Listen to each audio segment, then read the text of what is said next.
റസൂലുള്ളാഹിക്ക് ഏറ്റവും ഹാപ്പി ഉണ്ടായ സന്ദർഭം ഏതാ? ഏഴാനാകാശവും കടന്ന് ദഅനി തഖദ്ദം യാ ഹബീബ്, തങ്ങൾ പോയിക്കോളൂ, ഇനി ഞാൻ വന്നാൽ ശരിയാവില്ല എന്നുള്ളിടത്തുള്ള ജിബ്രീൽ അലൈഹിസ്സലാം പറഞ്ഞുവിട്ട് അള്ളാഹു കണക്കാക്കിയ സ്ഥലത്തെത്തി. അള്ളാഹുവിനെ നേരെ കണ്ണുകൊണ്ട് കണ്ടു. ഉടനെ സംസാരം തുടങ്ങി. അത്തഹയ്യാത്തുൽ മുബാറകാത്തുസ് സ്വലവാത്തു ത്വയ്യിബാത്തു ലില്ലാഹ്.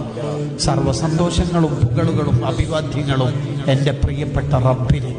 അള്ളാന്റെ തിരിച്ച് അസ്സലാമു അലൈക അയ്യുഹൻ നബിയ്യു വറഹ്മത്തുള്ളാഹി വബറകാതുഹു. എൻ്റെ മുത്തായ നബിക്ക് എൻ്റെ സലാം. സന്തോഷം കൊണ്ട്, ആഹ്ലാദം കൊണ്ട് അങ്ങേയറ്റം. ഒരാൾക്ക് ഏറ്റവും സന്തോഷം ഉണ്ടായാലും സ്വർഗത്തിലെത്തിയാല, പക്ഷെ സ്വർഗം തന്നെ മറന്നുപോകും സ്വർഗത്തിൽ നിന്ന് അള്ളാനെ കണ്ടാൽ. അത് ദുനിയാവിൽ നിന്ന് സാധ്യമായ തങ്ങൾ അള്ളാനെ കണ്ടു എന്ന് മാത്രമല്ല, അള്ളാഹ് ഡയറക്റ്റ് സലാം. ആ സമയത്ത് മടക്കുന്ന സമയത്ത് അള്ളാനോട് മുത്തുനബി തങ്ങൾ എന്താ പറയണമെന്നറിയാം?